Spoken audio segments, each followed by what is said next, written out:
Unless you have a cute baby or an adorable puppy, it takes a lot to go viral online these days, and the pressure can push certain performers to go to dangerous extremes. When they say they live to entertain, they mean it. My Nightline co-anchor Juju Chang takes a second look for our series, Pushing the Limits. In the blink of an eye, a routine rehearsal goes horribly wrong. Illusionist Spencer Horsman is chained, shackled, and submerged in a tank of water, attempting to free himself in one breath. Suddenly, he blacks out. Colleagues and crew members standing by rush to save him. His near-death experience garnering national headlines. That magician who had a brush with death. Frantic efforts to save an escape artist. Of course, high adrenaline feats can go wrong. Last year, the human chandelier, 8 young women spinning by their hair, came crashing to the ground. And just a few months ago, an acrobat slipped and plunged over 25 feet to the ground. Given that you almost died the last time, I either have to question your sanity or your IQ. Which is it? I mean, I'm a performer, the show must go on. It's high noon in northern New Jersey, and a large crowd is gathering to watch Spencer risk his life again. Give it up one more time for Spencer Horsman!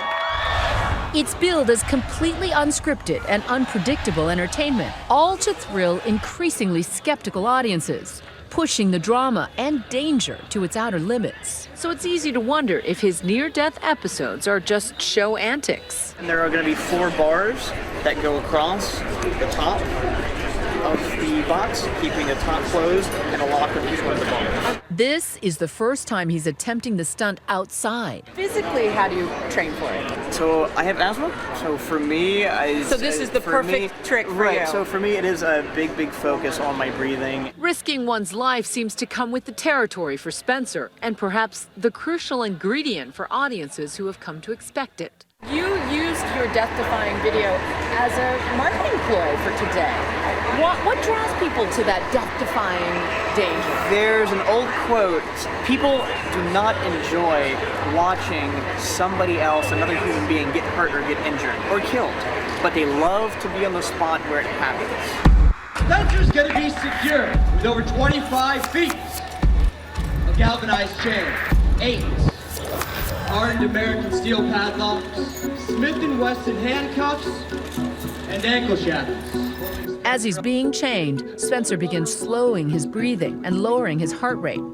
The average person can hold their breath for 25 to 30 seconds, but Spencer will have to hold his breath for as long as it takes. If he runs out of air, the consequences will obviously be dire. He begins to lower himself into the water, taking his final breath and submerging his body underwater. Using 2 pieces of metal, he begins picking the locks.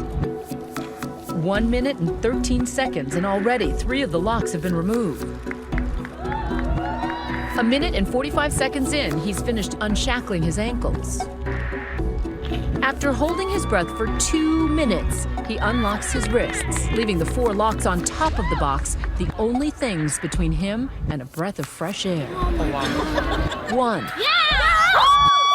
2. Holding his breath for nearly 3 minutes, he has only 1 lock left. Let him hear you one more time.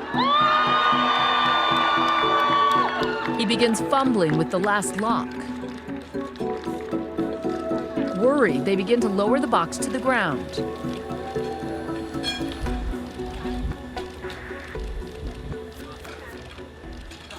The guys rush to free him from the box.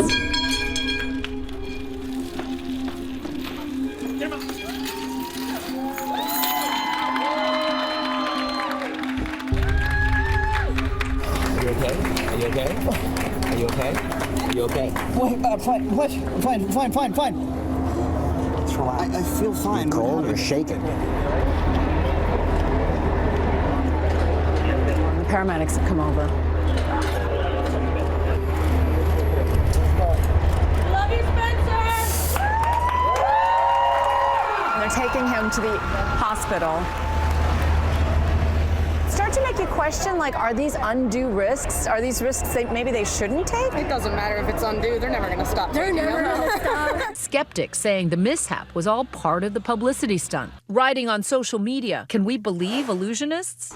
What people do these days to become famous. LOL, great acting. A second brush with death in the span of just a few months might seem hard to believe. The supernaturalist. Vegas-based illusionist Criss Angel is the mastermind of both this trick and the Supernaturalists' multi-city roadshow, whose kickoff they were in the midst of promoting. Some people who don't know you might say you're getting publicity because you're risking a man's life. This is not the type of publicity I want. At the Coney Island sideshow, risk of bodily harm is ever present. Ray Valens is the resident sword swallower. All right, let's do it. During the course of a typical show day, Ray will swallow a sword about 25 times. Someone who says that I'm risking my health swallowing swords would be absolutely right. Internal bleeding, a punctured esophagus, perforated lungs, and death can all happen if something goes awry. Adam Reelman teaches sideshow acts. The single most dangerous feat of a circus of a sideshow anywhere in the art known as sword swallowing. Danger is part of the attraction. They start slow with bent coat hangers. When they master that, they charge on to the heavy artillery. Oh my God. Of course, practice makes perfect. But can any amount of practice make these stunts safer? That's it. You're good. The body will begin to shut down. We caught up with Spencer the day after his water torture stunt landed him in the hospital. So walk us through what happened. Started getting lightheaded and getting a headache underwater. I remember opening the last lock, but then, for whatever reason, not fully getting it. What he finds most agonizing is the failure. I take pride in what I do. If I fail at one of my presentations, then I failed as a performer. But for Spencer and others like him, this tango with death is part of the job. Isn't this Mother Nature's way of telling you to stop this act? I want to keep performing. I don't want to, disappoint the audience. For Nightline, I'm Juju Chang in New Brunswick, New Jersey.